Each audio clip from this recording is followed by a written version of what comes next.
Hey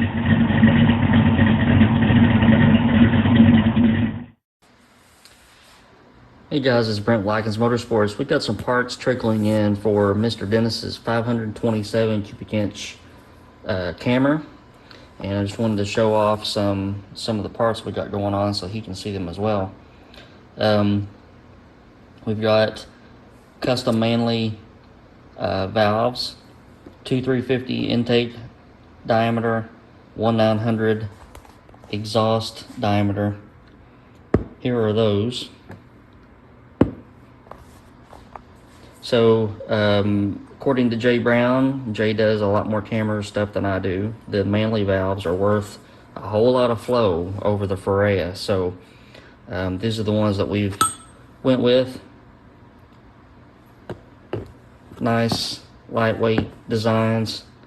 And we already have the heads here, so we'll get the seats and the guides knocked in and the valve job done, and that will allow us to set up our valve springs and that sort of thing. We already have the cams here, block is here, crank is here, rods are here. We got some Molnar rods for Dennis, and I'll show you the crank here in a second. I won't be able to pick it up and set it on the workbench. I have made a vow to not pick up FE cranks for a little while until my back is solidified. It's healing, but I can shuffle it across the floor and get it over here in front of you all here in a second. But the rods are here. I'm going to snag a set of, I think I'm almost out of coated big block Chevrolet rod bearings, but I do have a pair, and I'm going to check clearances with a pair so that I'll know what to order later on down the road. But let me show you the crankshaft that we have. All right, so you can kind of tell by the bluish tint of the crank that it's an RPM. RPM used to make crankshafts several years ago. Back around when the pandemic hit, they quit. So they made nice stuff, and all different strokes were offered. They even had like a big block Chevrolet Rod Journal 428 crank, and they had a new 289 crank, which you don't see, and they just had some nice offerings. So Dennis was actually able to find this crank that somebody had for sale. It is a 4 3/8 stroke, which coupled with a 4 3/8 bore gives you 527 cubic inches, which is a pretty good size FE.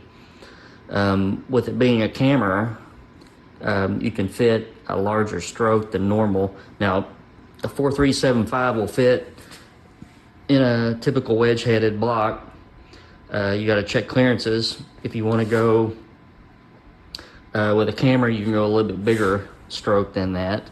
But if you go bigger than this, you got to pay for a custom crank. So, you know, if you went to a 4400 or something like that, is it worth, you know, $3,000, $4,000 for a crank to grab an extra 25 thousandths of stroke? That's on you. But here's what we got, and I think what I want to do, I'll keep it sealed up here as much as I can, bagged up and whatever. But we'll uncover a, it's been sitting so long, it's probably going to need to be polished already. But we're going to mic a rod journal and check a bearing clearance so I can get Mr. Dennis's bearings on order. So we'll go ahead and get on that. Okay, our rod journal measures 199 with a 5.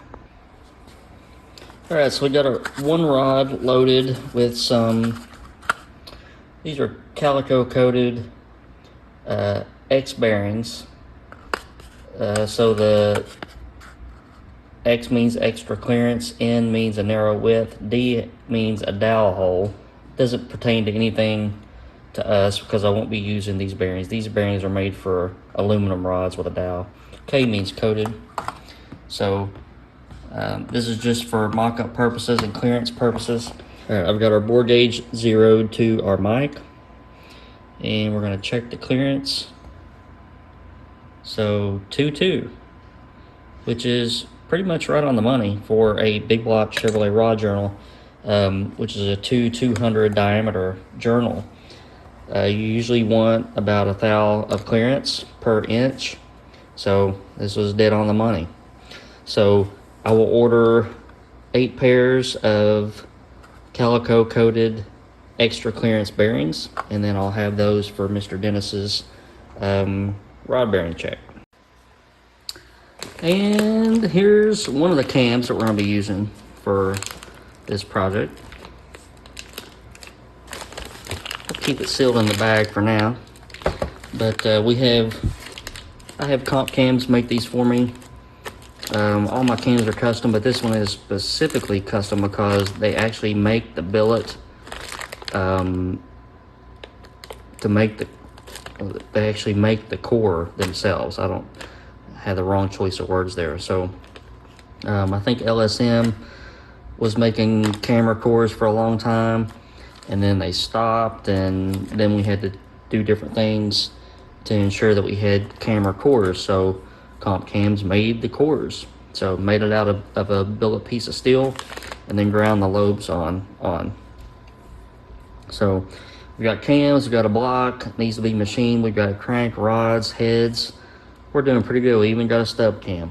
So sneaking up on that one. You guys will want to subscribe so that you don't miss out on that. It'll be just a hair down the road. We got a couple of engines to button up before we start on that one, but it will be coming, so you don't want to miss out. Hope you guys are having a good weekend, and I'll see you next week with some new videos.